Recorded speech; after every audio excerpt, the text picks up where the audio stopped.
Welcome to our last session, the first panel in this session I was going to say, on AI and Holocaust memory. It's a topic that I'm really interested in my research, so I selfishly took chair's prerogative and took this one to chair, so I'm really excited. We have a really cool mix of speakers, and this wasn't a pre-constituted panel, and actually some of the people speaking weren't originally thinking about doing a talk, but I wanted to bring together what I think are really different both academic and practice perspectives on AI. So we actually, I think, might have a bit of dissonance and a bit of debate, and that's kind of one of the things we wanted to try and encourage a little bit. I'm going to let people introduce themselves at this point. I'm afraid I'm flagging massively, if that's okay. But I'm going to invite Mykola up to the podium first, and then we'll have Evgeny, and then Ada, and then Andrés and Lucija. So Mykola, come up here. Yes. Okay, so I will probably really skip the introduction. So my name is Mykola, and nobody tries to pronounce my surname. It's for the best. Yes, well, you definitely can. You had a lot of years of practice with it. But, we can always play this game after kind of the Q&A and somewhere else. So what I actually would like to talk today is watching the watchers, how AI affects Holocaust memory outside heritage institutions. And I will also definitely kind of make sure not to run away so Evgeny can actually see me. And also, Evgeny, I'm really not that fat in my real life, so just so you would know. It's all the camera. So, what I actually would like to start, and before I will actually start, very important point, this research is very kindly supported by the Alfred Landry Foundation, as Johannes very painfully knows, because I have to submit reports to Johannes every year. So let me briefly start my 12 minutes of fame with the question of why AI matters for the Holocaust memory. And pretty much, when we're thinking about AI, we definitely can think about very different definitions. I'm pretty sure that people talking in the sessions would probably actually use different definitions. I'm personally really big fan of the definition provided by the European Union AI Act, which defines AI as a machine-based system with varying levels of autonomy that uses input in order to make output that can influence both physical and also virtual environments. Pretty much, you're probably very painfully aware that AI is really very broadly applied these days in different sectors, not only heritage, but also much less fitting places. Also for different purposes, AI is also applied there. And what I would focus today is essentially the multimedia history-related information retrieval and processing as one of the fields of the AI applications.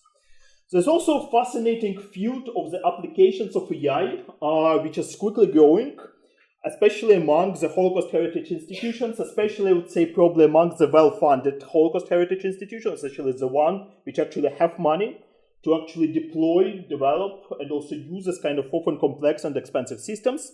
And there are definitely fascinating examples of the applications ranging from the interactive digital testimonies, which Paul obviously doesn't like, to the automated translation, optical character recognition, and also historical analysis facilitations. If you're interested in more, then definitely check the wonderful book by Todd Krasner. I really like Todd and his book too. Pretty much, however, and it is actually where I'm going closer to my focus, we're also knowing that AI is increasingly used not only within the heritage institutions, but also outside of the institutions, dealing with information about the Holocaust. And it is particularly the case by the big tech companies and platforms, and it is what I actually would like to talk on primarily. And here are some beautiful examples. This is actually not AI generated, just in case. So we definitely have Google, we have Meta, we have increasingly OpenAI using AI to actually deal with the Holocaust information. Now the question is, why these big players are actually using AI in the context of the Holocaust memory and also general Holocaust information? I would say that I really kind of would not bet my life on this one, but my suspicion is that it's usually not because they're explicitly interested in the genocide-related information. In not that Google desperately wants, for instance, to create information about the Holocaust or OpenAI. But pretty much the reason why they actually have to do this is because this information is actually part of the platform data, which is generated, shared, or processed via their services. So they actually have to do this, even if they do not necessarily very happy about it. The reason why they're probably not very happy about it is because Holocaust information is highly sensitive information, which also implies a lot of ethical and also sometimes legal obligations regarding how the information is actually dealt with. And also, not only in physical, but also in digital spaces that big tech these days is primarily focusing on. And what is also quite tricky is that the volume of the data about the Holocaust, which is actually present within the data sets and within the platforms, makes it quite impossible to rely on the human curation. So AI is increasingly applied to help both platforms and also the users of the platforms to navigate the data. Now, every time I'm actually talking about the volume and numbers, I actually want to show some concrete numbers because I really feel that it kind of communicates the idea better. So just kind of two of my favorite examples. So in 2021, when we actually were searching for information about the Holocaust on Google, we had a relatively, I would say, decent amount of hits. So it was more than 58 million results, which is already, quite a bit. Now, what is actually happening in 2022, the numbers are probably kind of difficult to read, but you probably kind of see the exponential increase in the numbers. It's jumped from the 58 million results to more than 1 billion results. It's massive increase. You cannot really rely on any kind of human being in order to try to create this. You probably would not be relied on, let's say, 1,000 human beings to do this. So pretty much what we're actually having because of this growing volume, and also for some systems and platforms, we simply do not have these numbers. We do not know, for instance, how much, for instance, Holocaust-related content is present on the Instagram or Facebook or the YouTube. In the case of search engines, it's a bit easier. So essentially what this volume makes to us, it actually makes us to rely on the AI systems which become key information gatekeepers, especially for the users who actually have limited exposure to Holocaust information otherwise. So if you're a specialist, you probably really do not necessarily need to rely on Google curation to find the good source of information about the Holocaust. If you're one of my students, then you probably definitely need to rely on this. And basically what it poses in my view is basically a fundamental question. So who will actually watch the watchers? Who is actually watching the watchers who watching the information about the Holocaust these days outside of the institutions? And there's one more kind of side question, but maybe you can ask yourself, okay, Mykola, but is there a reason why should you actually be concerned about this kind of classic question about watching the watchers? After all, Google is a corporation of good. Why should actually make any mess? Pretty much I think that at this point in time, it's really very difficult to kind of take for granted the goodwill of the big tech to offer socially relevant, and especially contested issues. If I would be going into deeps, that we probably would really spend almost a day talking about it, so I would really not go there, just think about Elon Musk. And probably kind of the question will be developed. Pretty much, however, it's not only about the Elon being, not necessarily being the most beautiful human being in this world, but also even in the case we are presuming the goodwill from the big tech, it's actually difficult for us to expect that companies or platforms are perfectly aware of all the problematic performances of their systems. Because again, it's kind of really millions and billions of transactions almost every day. Google cannot really manually verify each and every case of, for instance, someone searching for the Holocaust and finding horrible anti-Semitic website. And it essentially results in three core questions, at least for me, in the context of information about the Holocaust and the AI outside of the institutions. So first of all, does the use of AI outside of institutions matter? Maybe it doesn't, and then we probably should not care, then we're kind of living happily until we die. How exactly AI is actually used in this context? And then finally, what is the outcomes of such use? So let me actually try to go very quickly through those two questions, and then I will finally shut up. So does the use of AI outside of fantastic video? I will definitely do my best. So does the use of AI outside of institutions actually matter? Pretty much the tricky point here is that it's actually a question that is difficult to answer decisively. We have limited data, unfortunately. We're also knowing that increasingly communication with AI really becomes one-to-one communication. So I'm generally not watched by someone else except my wife, who is sitting here, when I'm actually talking to the ChatGPT. Probably I would be even more ashamed if kind of more people would watch me doing this.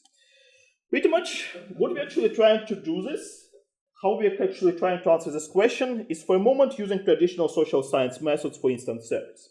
So here's the example of the survey that we're actually conducting in Switzerland, in the countries where I'm actually working right now, where we're essentially asking Swiss citizens, okay, what is the specific medium that you're using as a source of historical information? It's actually more broader than the Holocaust, it's more information about the history.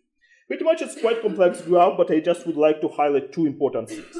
When we're thinking about the AI used outside of institutions, it actually does matter. So essentially, the search engines are the third most common source of historical information. Chatbots are still pretty low, but what is tricky about the chatbot is only one of the two mediums which is actually growing over time. So basically, the blue color is the survey conducted in January 2024. The red color is the survey conducted in December 2024. So the use of chatbots is actually growing. The same for the news media, which I also have some thoughts about why it's happening. Other sources of information about history are actually dropping. Pretty much, it is of course important to consider sample and method limitations. I would not kind of go deep here, again for the sake of time. If you're interested, then just ask me during Q&A. And we're also looking for the possibilities of, for instance, automatedly capturing AI use. Again, we have certain data already, which is actually based on the online behavior capturing, but it's very difficult methods. It's intrusive, it's privacy sensitive, it's expensive, and we're also quite severely limited by the devices which we can actually track. So at least we have some indicators that, okay, unfortunately, it looks like AI outside of institutions does matter, even while we might not be happy about it. The second question is how exactly it is used. So for some reasons, as I said, for the first question, it's really difficult questions for us to unfortunately answer. We have very little data, and we're also having higher social desirability pressure. It's very difficult to come to someone and tell, okay, are you using AI to ask anti-Semitic question, and expect that someone happily tells, of course, I'm doing it every day. So probably it's actually for the best that it's not kind of the answer that we're usually getting, but it actually makes it more difficult for us to study. Again, we're also looking at self-reported users in our surveys. So for instance, we're asking our respondents in Switzerland how they would search for the Holocaust-related information. And here are some of the results that we're actually getting. So for instance, one of the interesting results, okay, 2 minutes for the interesting results, is that basically a lot of queries, so basically the majority of the queries that we are getting from our respondents explicitly focused on the Holocaust. And when I'm talking explicitly focused on the Holocaust, it literally means it. They basically tell us that they search using the word Holocaust. Maybe Holocaust why, maybe Holocaust when, but it definitely doesn't go that much complex. For instance, we're actually looking at kind of more granularly on what kind of additional terms are mentioned in our search queries that we are getting. The kind of only victims are mentioned more than 10% of the queries. Otherwise, it's really extremely simplistic, extremely redundant queries, which actually makes it very important to make sure that what we're actually getting in response to those extremely simplistic and redundant queries is actually high quality, and it's not always the case. Okay, so pretty much it makes it difficult, and now let me very quickly try to actually talk about the last question and do it in 1 minute. So what are actually the outcomes? And basically the problem here is that there are at least 2 components. So first of all, the output of the system itself, and also the implications of this output for the user. I will skip the second part, I will just show you some depressing graphs for the first one. So pretty much in terms of outcomes of the systems, essentially our specialization of what we're actually doing in Bern together with our lab, we're really specializing on the auditing of algorithmic and AI-related systems in response to the Holocaust. Here's one of the examples of what we are doing when actually looking how over time the composition of the top search results for the search engines does change. And basically we're seeing here results for 2020, 2021. We're actually having them, I think, for every year from 2020 until now, so we can actually do some interesting longitudinal analysis. But probably the main takeaway is that educational and heritage websites are really not the most prioritized source. Unless you're using DuckDuckGo, and I hope you're not using DuckDuckGo, because otherwise it's highly problematic search engine. In most of other cases, the search results are really not necessarily that focused on the heritage institutions. And again, so to prevent Vicky shouting at me, I will just jump to the conclusions. So, pretty much, okay, I have some jumping, yes. So, what does it tell us? So pretty much, what I would actually argue is that watching the watchers is really necessary. Just try to believe me if you would be interested in more depressing graphs, and just again ask me during Q&A. So pretty much, especially with the watchers really being a game changer right now. So for instance, what we are thinking right now, would we actually see visits to the Holocaust-related websites in 5 years? We are not sure anymore. Because essentially kind of what we're seeing right now is that people more and more actually just getting the responses from the chatbots. If you're getting your response about the Holocaust from the chatbot, why we actually need websites about the Holocaust? It's really kind of a big question that I'm wondering about, especially after a wonderful lecture of Ivan. We also definitely find some reasons to be worried already based on what we see from the watcher curation. We definitely see highly unequal distribution of sources, highly unequal representation of the Holocaust sites, and also factual errors, that is probably one of the most depressing graphs I didn't show you. There are definitely 2 big challenges for making this assessment, but also preparing for the future. First of all, lack of data about the use, which should be given to us by providers of the services, but they, of course, do not want to do this. And also metrics for assessing AI performance. So, for instance, what is the good diversity of the search results of the Holocaust? What kind of categories of resources should be prioritized? What Holocaust shares should be shown or not shown? And separate challenge, how we actually adapt history and media literacies. and also stresses is actually relevant in the case of the Holocaust, because I'm actually worried about it, because we can definitely teach people to verify information, but it's probably not enough. You actually need to convince them that it's important to verify and spend the time specifically in the case of the Holocaust. And I'm finally shutting up. Sorry, I'm very sorry, Vicky, for actually going a bit over time. Thank you very much.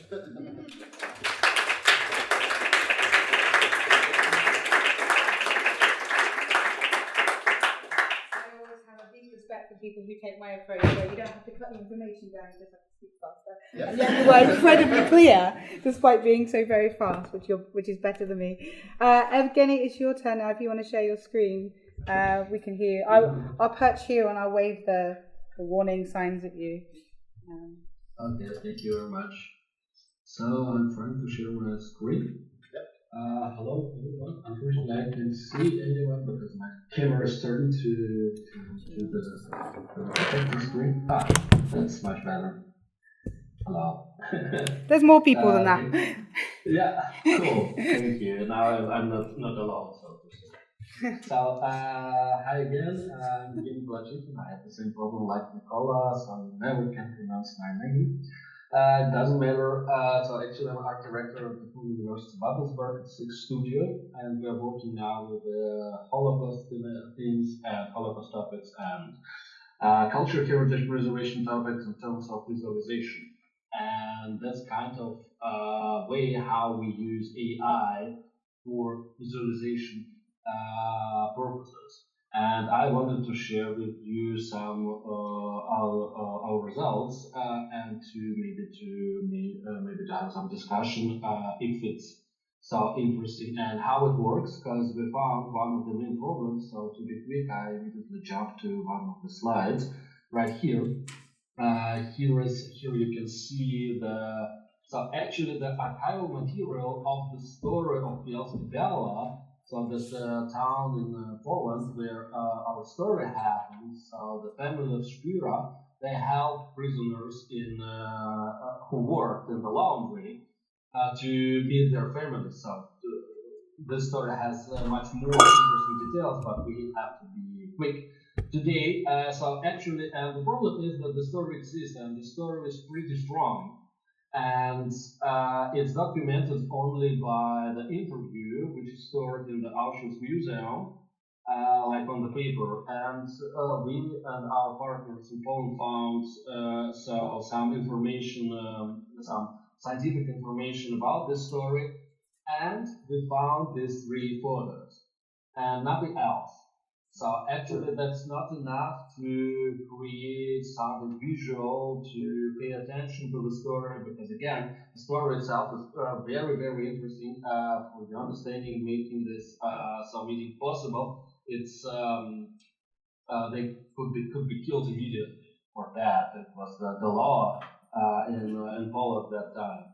So, and to find some ideas, to make some illustrations, to get some information, we try to use AI methods to support the information. So first of all, the idea of our research that in focus we have the real archival photos or material that you can see here. But what if we need more? So, and one of the idea was to analyze the story using AI, so LLMs. So we feed it our system of LLMs, because our LLMs, so what is LLM is a large language model, just like ChatGPT, Claude, or Gemini from Google. So they are all LLMs, large language models. And these are actually analyzing machines, first of all. What we noticed, and so in our workflows, they communicate between. So there is communication between different LLMs automatically. So they are talking and for analyzing. So this is rechecking the information. And after we feed it our system with kind of textual information, so the first experiment, it was just like the scientific article from KONRAD project about the story happens in this laundry, and we could extract some narrative from that and prepare some information to generate the visual stuff that actually is missing. The first approach, because we are film university, the first approach was to go cinematic way. And I must immediately say that's not a scientific approach, right?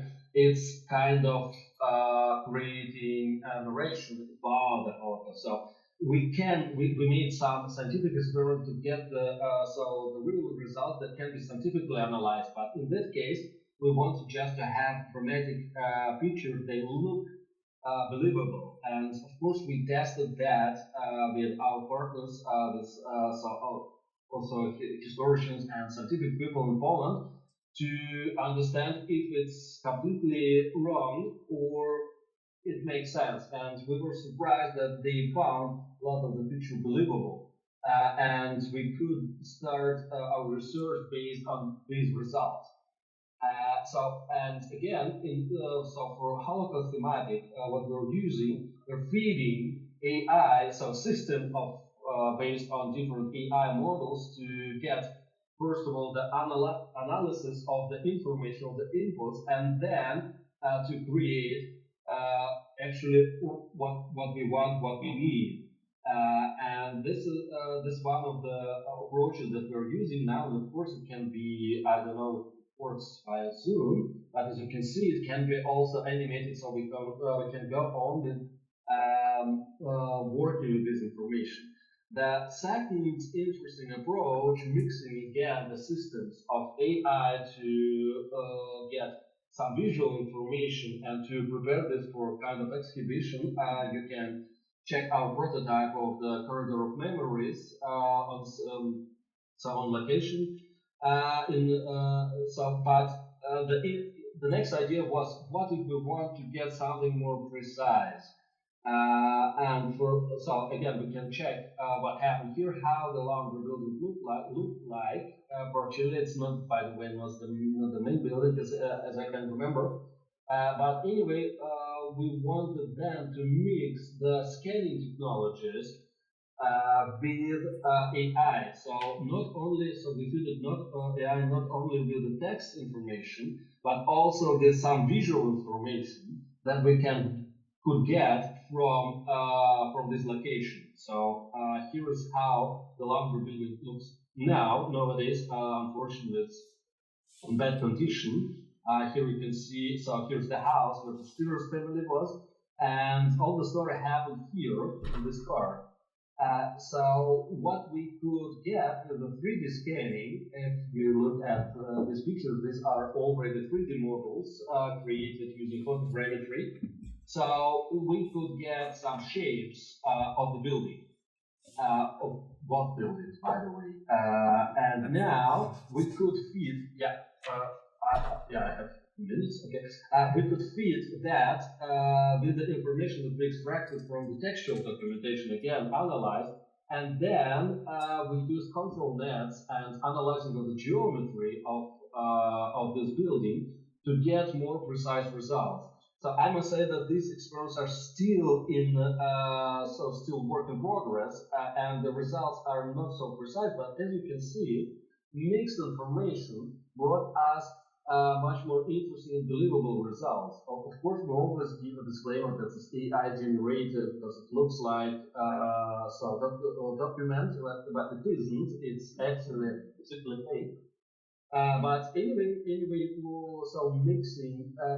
So the idea is we're bridging the gap of between textual and visual information, because in many cases to get information for like images or videos, because again we can take the picture and create some believable animation, so some kind of reenactments. Again, this is made just like in demonstration purposes without any sense of meaning. It's just demonstration of technical stuff. But you can see they have the precise work. They have all the buildings right, and now we can mix them together to rebuild, to prepare the stories. I mean, what happened there during Holocaust time, for the public presentation. It can be television, it can be interactive exhibition, it can be any sort of media, because now we have all kind of information thanks to AI and using that for this kind of reconstruction. Thank you very much. I'm running out of time, I think, so it's 20 seconds left, but so I don't know if you have some questions. Evgeny, you still have like 4 minutes. I still have 4 minutes. Yeah, that was 5-minute warning, sorry. That's great. That's great because what I wanted to mention in our case, we are working with several. Now my watch is saying me that I'm running out of time. Sorry. So and we found a way how to connect, so to make the system much bigger based on our researches for different projects. And we think about AI kind of meta level for, any kind of archives, databases, and other stuff, because nowadays a lot of the information is being digitized, scanned, and interpreted, and but it's not used, so like for publicum, it's not used for mass media, or not valued, so to say, because it's there are a lot of problems, for example, with database format, language of archives that we are using for code work. If we use AI, there is no need to, it's kind of interpreter, it's kind of, there is no need to use special language to describe, for example, our archives, to understand. There is no need to use different codes and so on. There is no need to analyze. People must be always, the real people must be always involved in the process. But this kind of automatization and transforming the information from one format to another, and creating something new under supervision of people, of human, that's what actually we found very, very interesting, that was not possible before AI. So we started, by the way, the idea came from our partner. So, and we interpreted this idea to our Holocaust project. But here you can see this scan of industrial book from 1851 from Brussels. So this is actually statistic information about what happened in the industry at that time. And of course, this information is really, really interesting. But the question is, how can we read this? Because here we see just a screenshot of the part of the huge table in Excel. That's an interpretation of the book. We took the Yes page, and this is only one, I think, I don't know how to show, but this table is really huge. And if the perspectives of the normal people who are not scientifically engaged, so to say, it's really hard to read this. You cannot present this by the exhibition or in film or something like that. But if you have this or this, that's the same information. Exactly the same. This and this, right? But now it can be presented and it's now readable for the, so to say, average user.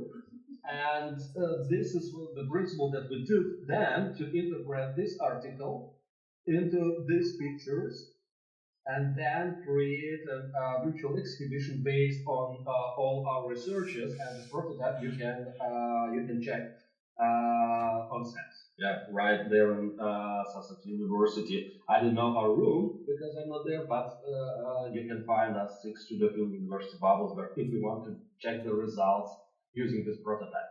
Thank you very much for the time. Now I think I have to stop, right?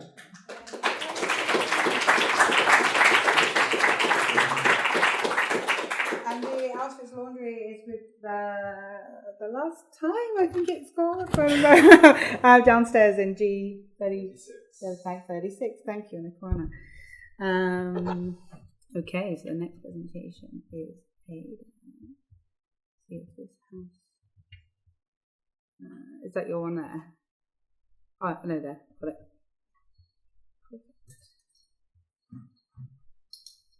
There are 2 video clips. Those will play.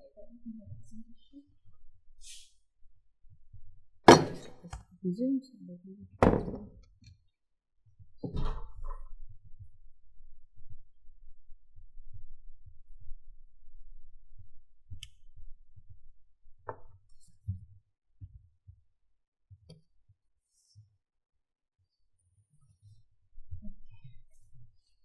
Okay, hello everyone. My name is Ada Alster, and I'm the archivist at the Vancouver Holocaust Education Center, known as the VHEC. Today I'm going to be discussing a new provocative AI project called Young Again, Never Again, or YANA, which was developed by Liberation 75, a Holocaust organization based in Toronto, Canada.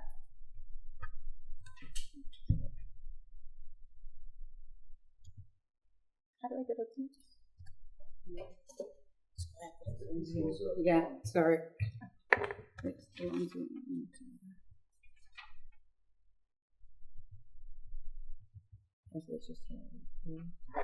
Oh, where? So you can see the little back and forth there. Yeah. Okay. So, Liberation 75 is a not-for-profit Holocaust education organization in Toronto. Their project uses generative AI to create videos of Holocaust survivors, giving their testimonies as younger versions of themselves based on authentic photographs. Their testimonies as content remain unchanged. So why I became interested in this project when I saw it actively promoted like around Vancouver. There's been billboards, there's bus stops have advertisements that say like, I only survived because they ran out of gas. And it's also been advertised like at movie trailers and things like that. So to push the project to be, they were trying to include it in mandated Holocaust education in British Columbia, and they wanted it to be paired with lesson plans to fit curriculum. So when I saw this campaign, I had several questions in mind, such as how do we as institutions like the VHEC that's grounded in authentic testimony and primary materials respond when a new technology offers different way to tell survivor stories? And what does this mean for us smaller organizations with limited resources that doesn't have this technology if this format becomes the norm? The VHEC is a smaller organization, but we're deeply rooted in the community. Most of our collection comes directly from local survivors in Vancouver. We work closely with them and their families, and our education programs, from school visits to annual student symposiums, they're all built around authentic original records, documents, artifacts, and first-person testimony. So when a campaign like YANA emerges using AI to simulate younger versions of survivors, it affects not just educators and students, but the community itself. So there were some immediate ethical concerns raised regarding its usage of AI and Holocaust survivor testimony. At the 2024 Yom HaShoah commemoration in Toronto, keynote speaker Yoni Beres highlighted these ethical concerns. He emphasized the risks associated with using AI to alter survivor images and testimonies. In response, community members urged Marilyn Sinclair, the founder of Liberation 75, to reconsider the project's direction, emphasizing the need to prioritize the preservation of historical truth and the dignity of survivors above all else. So, with these concerns in mind, my central question is, does generative AI, in this case of image video generation, enhance Holocaust education, or does it risk undermining it? This is Rose Lipsick, one of the Holocaust survivors featured in the YANA campaign. You can see the real childhood photo of Rose with her family. This is the exact image used by Liberation 75 to generate her AI version as a young girl. Here you see Rose's AI-generated version, animated from that childhood photo, and Rose as her authentic self at 96 years old. The technology here is generative. It uses machine learning to reconstruct faces, voices, and movements. But no matter how sophisticated it becomes, it still is a simulation, not a testimony from a living person. Rose's real testimony, her voice and memories, are used to script the video, but what you see on screen is an AI-rendered image of young Rose speaking directly to students. So what are we gaining and or what are we losing by replacing the survivor's actual presence with an AI recreation? Okay. So right now there are 5 published AI-generated videos on the Yana webpage of Toronto-based survivors who have participated in this project. One of the stories featured is Rose Lipsticks, and I'd like to just show you a short clip so you can see exactly what it looks and feels like, and not really just how it works technically, but I'm really just interested in how it lands emotionally. We were in a group of women and children. They started walking up on a highway towards a train station. As we were walking, my mother kept holding back and holding back. Whatever belongings she had, she started throwing away into the bushes. I carried a few belongings with me, and my mother threw those away. I want you to understand. I was a little girl. My mother looked me straight in the face and she said, I want you to understand that we are going to our death. A Polish farmer risked his life to help me. I took on the identity of one of the farmer's daughters to survive. My name is Rose Lipsticks. I was born in Lublin, Poland in 1929, which makes me an old lady. Sorry, it was shorter in the presentation, but I wanted that transition to happen so you could see what it looks like. 5 minutes left, that was some extra time. I'm going to speak really fast. Sorry.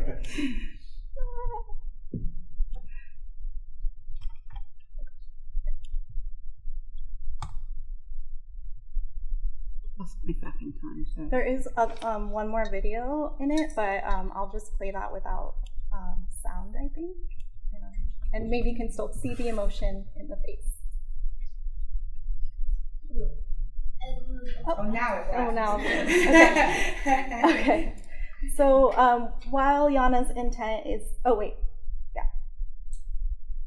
So while Yana's intent is to make stories more relatable for students, the authentic voice and presence of the survivor may be diluted in the process. So why use AI in this context? The Yana project is grounded in the claim that younger students struggle to connect with elderly Holocaust survivors. This assumption underpins their use of generative AI to present survivors as their younger selves, being more aligned with the age of students or matching the age of students. The campaign aims to educate and engage this audience by making the stories of Holocaust survivors more relatable and impactful, seeking to launch it to grade 6 in Canada. Differing from these traditional approaches, Liberation 75 initiative argues making survivor stories relatable to kids has always been challenging. They see old people talking about history, so they found this new way to connect with kids. There's more, but I'm going to skip ahead but we need to ask, is this assumption actually valid? Is it really true that students can't relate to older generations, or is this a tech-driven solution in search of a problem?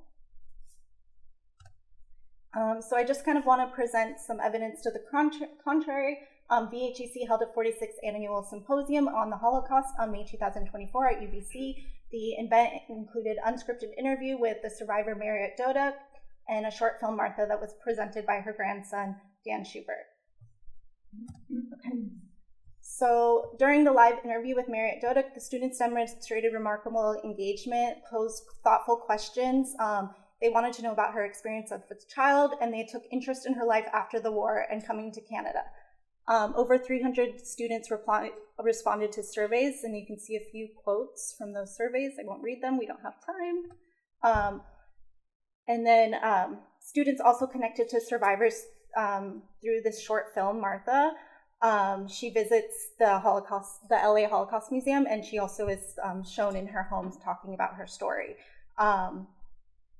Students also connected with her son, Dan, which kind of alleviates the tensions that we feel because students can, connect to second and third generation survivors. So here are some more responses to the symposium. Students really felt like amazed at how much they could learn from these real life stories. They said they'll never forget, and they felt inspired to work towards combating anti-Semitism.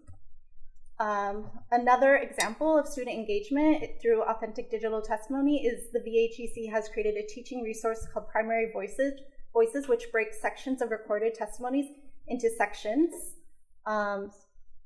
So here I want to show you a clipping of Regina Feldman, who was born in Poland in 1931. We're coming into the football stadium.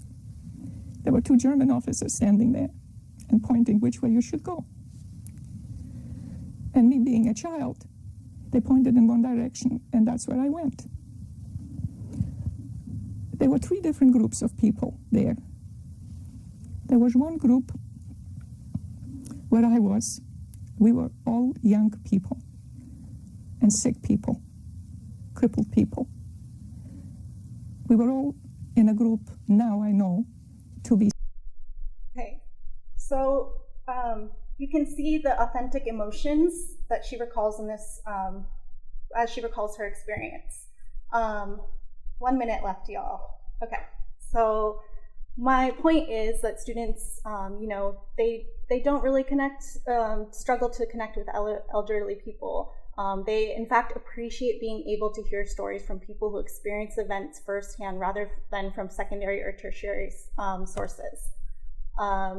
So I have a few slides on kind of why authentic testimony works, such as witness bearing, and testimony is kind of building a bond and a relationship between the listener and the survivor. And I want to emphasize, can a human develop a connection of empathy with a computer or an image that a computer generates and voices? And there's an even bigger problem. Jana's claiming that they don't connect with elderly people, but what about, other demographics such as race, gender, socioeconomic class, religion, language, ethnicity, culture? And what is the purpose of education? Why are we striving to connect through perceived sameness? If yes, whose sameness should be prioritized? And then there's some slides on the purpose of pedagogy. And then I will just end here to say that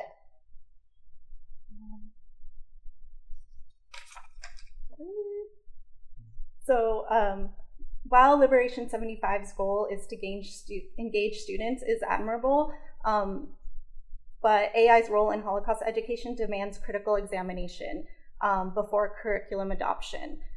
Students do connect deeply with authentic testimony, and our role is to equip them with tools for critical engagement, not just to entertain them and provide them with content. Preserving Holocaust memory depends on responsible ethical pedagogy, not novelty or technology trends alone.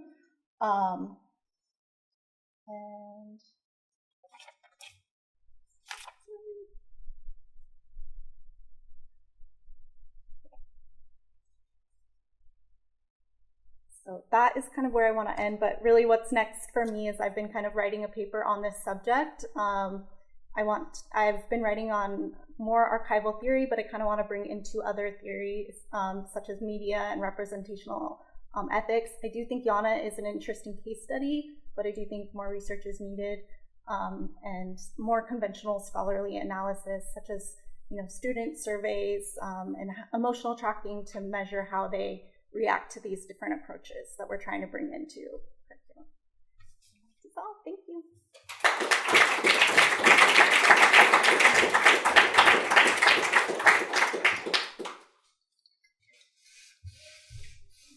Can we say things?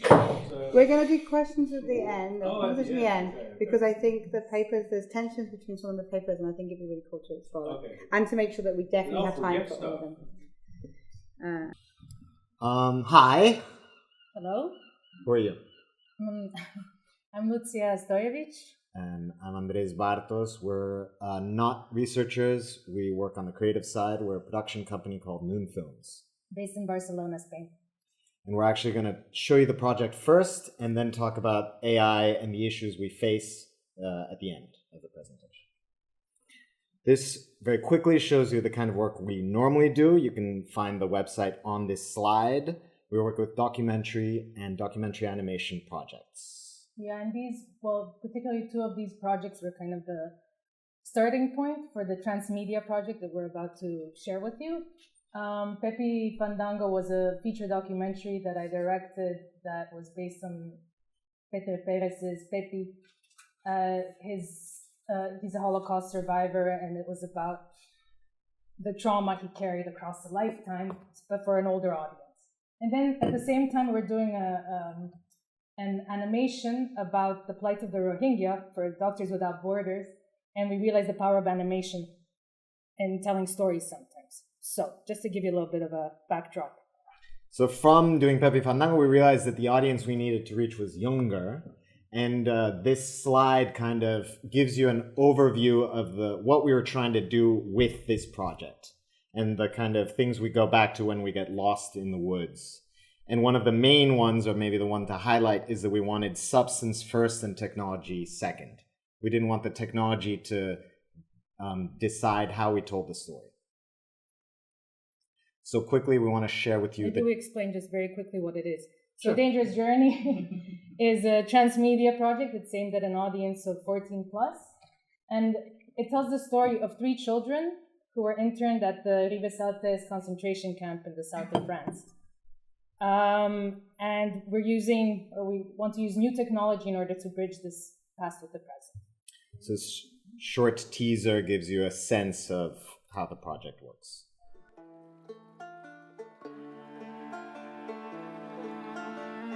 Pepe, a Sephardic Jewish boy from Vienna. Maria, a Catalan, refugee from the Spanish Civil War. Vendela, a Roma woman from Alsace. All 3 were ripped from their homes. All 3 were classified as undesirables.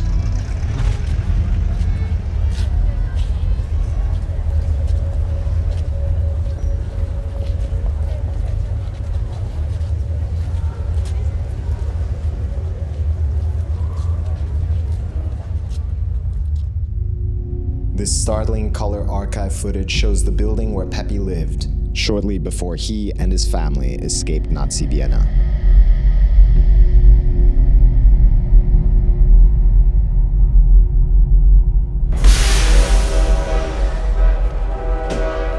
Pepe, Maria, and Vendela's stories came together in the Rivesaltes concentration camp in the south of France. 3 untold stories of 3 children that were othered, vilified, and imprisoned.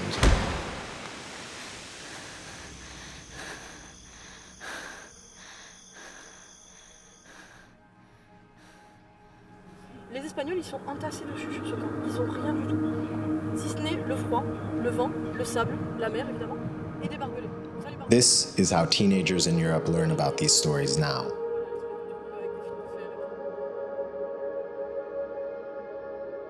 How can these stories speak to them? What do they have to say about our present? What can a younger generation add to them? A Dangerous Journey is about bringing these stories to life. It is about opening up questions. It is about bridging the past to the present for a new generation.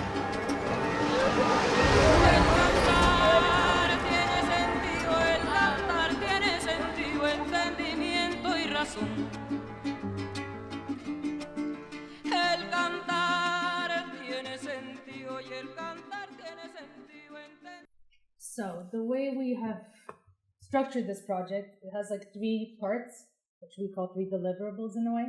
On one hand, we're working with, the base is 3 short, standalone short films, each animated by a different animator, and each one working in a very analog style, as you can see. So one is the story of Pepe, as we said, one is the Vendela, and one is Maria, from 3 different perspectives. So we're trying to also, each one talks about the other from another perspective, and the whole project in itself is about the dangers of othering and what it means to be labeled as undesirable. So that core of the 3 stories from that central aspect, it's the testimonies, let's say, the narrative short films are the first layer. The second layer is the interactive educational web-based app, which is meant for schools, memory centers, museums, that transforms those animations into interactive experiences with kind of flagpole interactions in the narrative story that point to important moments that can be developed further in the classroom. And we think of the interaction in two ways. There's two types of interaction design. One brings you closer to the story. The other draws out those critical ideas, critical questions. So getting to the AI, I'll give you an example. Well, no, at the end of the experience. Yeah. Or did you want to give an example of the interactive? Well, I was going to go straight to the AI. Okay, let's go straight. I don't know where we are time-wise. We're good. Great. So basically, this gives you the sense of how the interactivity works. But at the end of Pepe's experience, Pepe's story talks about resilience and hope and his interaction with the Spanish refugees that he shared a barrack with in Ribesaltes. He makes friends. This boy named Paco takes him under his wing. And in Ribesaltes, the only thing that grew were sunflowers. The nurse, Friedel Boni Reiter, planted sunflowers so that the prisoners had something to look at that was alive. So we use the sunflowers to show the passage of time, but also as a metaphor for the relationship between Pepe and Paco. So our idea... So yeah, well, for us, it was really important that we give, after these experiences, because like throughout this, we asked like, you know, kind of critical questions, because like Pepe's story is also about the dangers of propaganda. His world becomes smaller and smaller. So each of the three stories has its own themes. Pepe's is about propaganda. Vindela's is about this conflict between emotional memory and historical memory. And we can talk about it later. It's only 10 minutes. And the third story has more to do with about building one's own identity and how that changes within the camp. But for us, it was important to give the young people a space for expression. So we created, or are creating in the process of, we're in the prototype process right now, of creating a tailor-made ethical AI tool based on the artwork of the animators. So the questions around AI it was very interesting to hear the other talks. So there's a lot of the questions: how you use it, what's it for, and since we started to now, it's transformed quite a bit. But these core four elements give you an idea of how we're thinking about this AI tool. The idea is, in our case, that when you finish Pepe's experience, you can scribble onto your tablet, your phone, your mobile, whatever it is, and a sunflower will be generated in the style of the animation that you've seen. So you get your own sunflower that's based on what you've just done, which then you can return back into the project, making this kind of living, receiving and returning if you want to return. Which then, in the installation version of the project, people who are experiencing it in space can see in real time sunflowers that are being added to the field of sunflowers, and can tap on one and maybe see a message that somebody has left or a name. This is being defined. For the other two stories at the end, the idea is also that, for example, in Mandela's story, there is a song that she remembers the Jewish girl singing underneath the table. And there's like there's an image of a silhouette of these girls under the table. So like at the end of the experience, you'd be able to hum a melody that's important to you. And then that would transform into like a graph that would become the silhouette of these children. You draw the contour based on humming a melody. But in the style of the animator of that particular story. So that's where we've landed now after going through a whole process. This little slide shows you when we're suffering with AI. I don't know if you're familiar with Goody 2, but it was a parody AI that is designed to be the most ethical and foolproof AI that exists. So anything it asks you, it will tell you it cannot answer that, because there are two sides to every question and everything is complex and there's no way to really know what truth is. So we asked it about how to deal with the ethics of historical memory. So this little diagram shows you a little bit the issues we deal with. We call it the Venn diagram from hell. We're dealing with historical memory. It's a project aimed at teenagers, and there's the copyright associated of the animators that are working and then teaching the AI. So at every step of these questions, there's always a discussion, a debate, and an analysis of what we're trying to do and where we're trying to reach, but always with the intention of what do we want the teenager to experience, or what space do we want to provide them with. So in order to be able to do that, we've had to join forces with people here from this amazing group of people, including the Landecker Digital Lab. There's also the UPF AI research group, which when we get mired in mud, we have somebody that's been thinking about this that's smarter than us, that we can kind of come to. This is our council of the wise. We call them the council of the wise. Or the cow, for sure. So yeah, so we have like people who work in education, who work with we're historians, who work with ethics and AI to discuss as much of this as possible. And also like, because it's like such an experiment, we want this to be useful beyond just this product. So like if anyone has any questions regarding research or wants to use it for their research, or we can implement any things that will help them with their research, they should come talk to us. So here is summarized the issues and things that we're still thinking about and still dealing with. If we're asking for a teenager to leave a note, what happens to that? How do you anonymize that? How do you protect the information? How that technology that's developed, how does it not become completely and immediately obsolete? How do we make the process and the technology useful for research? Because from this morning at Barna Zaj's talk, one of the things that he pointed out is that there's storytelling like this runs on a timeline. We kind of forget that we're in a chronology and we're in the very early days. So we also have a responsibility, all of us, as the forefront of this subject and this technology, to take that to heart and consider that everything we're doing, we're laying the stone for the next person that's going to be working with this. So I think we can stop there. I think we can stop there. And then like lastly, yeah, it's like that guardrail versus expression thing. We want people to express themselves, but we also want to control them.